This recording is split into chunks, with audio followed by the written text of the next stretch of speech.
कल्पना कीजिए कि आप 17,000 फीट की ऊंचाई पर खड़े हैं, जहां हवा इतनी कम है कि आपके फेफड़ों में सुइयों की तरह चुभती है। सामने मौत खड़ी है और ऊपर दुश्मन की भारी मशीनगनें आपका सीना छलनी करने के लिए तैयार हैं।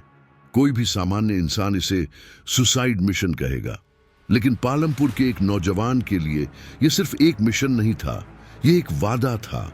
अपनी मातृभूमि से किया गया वादा और अपनी आत्मा से किया गया अटूट प्रण। या तो तिरंगा लहरा कर आऊंगा या तिरंगे में लिपट कर आऊंगा, लेकिन वापस जरूर आऊंगा। ये सिर्फ शब्द नहीं थे, यह एक कैप्टन विक्रम बत्रा की धड़कनें थीं। आज हम सिर्फ युद्ध की कहानी नहीं सुना रहे, हम उस मिट्टी की दास्तां सुना रहे हैं जो शेरों को जन्म देती है। आज हम भारत के उन परमवीरों की बात करेंगे जिन्होंने नामुमकिन को मुमकिन कर दिखाया। अगर आपकी रगों में भी तिरंगे का गर्व दौड़ता है तो अंत तक जुड़े रहिएगा, क्योंकि आज की यह कहानी साहस की परिभाषा बदल देगी। साल 1999 कारगिल की बर्फीली चोटियों पर पीठ में छुरा घोंपा गया था। जब पूरा देश सो रहा था, दुश्मन ने हमारे पहाड़ों पर कब्जा कर लिया था। भारतीय सेना के सामने चुनौती हिमालय जैसी विशाल थी। नीचे से ऊपर की ओर लड़ना मतलब मौत को दावत देना था। लेकिन भारतीय सेना दुश्मन की संख्या नहीं, अपना संकल्प देखती है।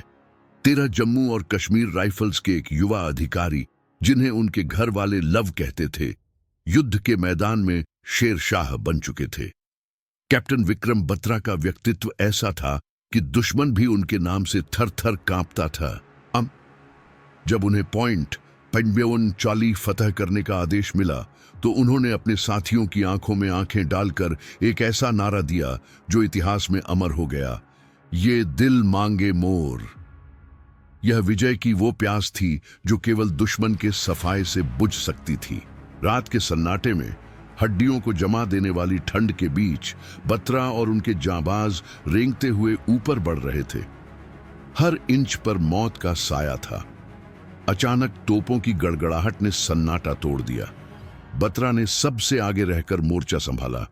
उन्होंने अकेले ही दुश्मन के 3 सैनिकों को आमने सामने की लड़ाई में ढेर कर दिया। जब पॉइंट 51 पर तिरंगा लहराया तो पूरा देश झूम उठा। लेकिन शेर शाह अभी थके नहीं थे।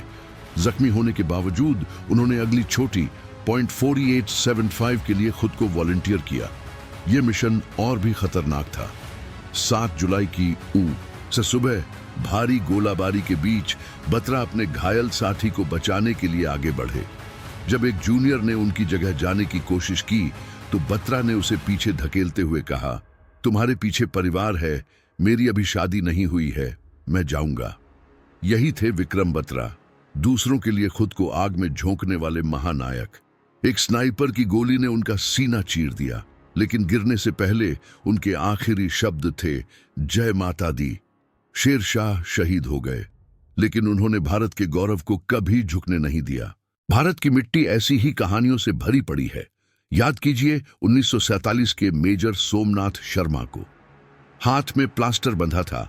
दुश्मन की संख्या हजारों में थी, लेकिन उन्होंने श्रीनगर एयरपोर्ट को बचाने के लिए अपनी अंतिम सांस तक लड़ाई लड़ी।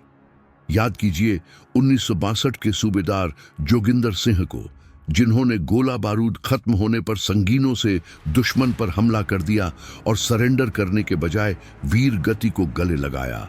और उस 21 साल के लड़के को कैसे भूल सकते हैं, सेकंड लेफ्टिनेंट अरुण खेत्रपाल। 1971 के युद्ध में जब उनका टैंक जल रहा था, उनके कमांडर ने उन्हें टैंक छोड़ने का आदेश दिया, लेकिन अरुण ने रेडियो पर जवाब दिया, सर, मेरी गन अभी चल रही है और मैं इन सबको खत्म करके ही दम लूंगा। उन्होंने आखिरी दुश्मन टैंक को तबाह किया और फिर अपनी शहादत दी।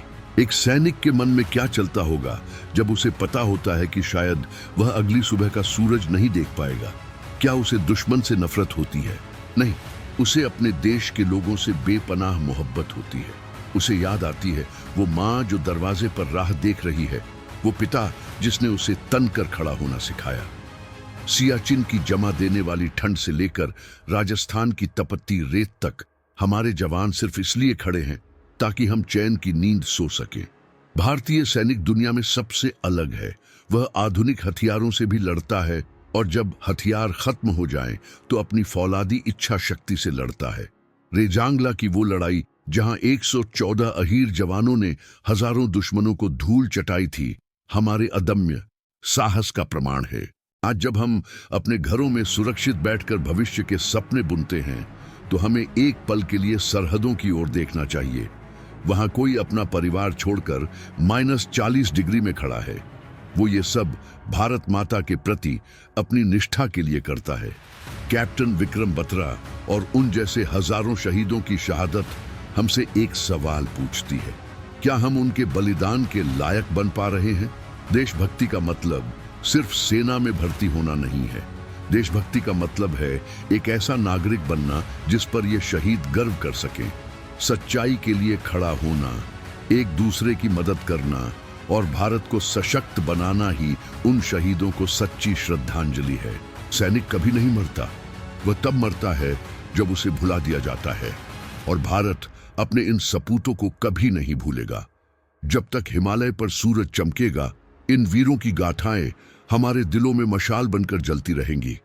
अगर इस कहानी ने आपके दिल को छुआ है, अगर आपको अपने देश के नायकों पर गर्व महसूस हुआ है, तो इस वीडियो को हर भारतीय तक पहुंचाइए।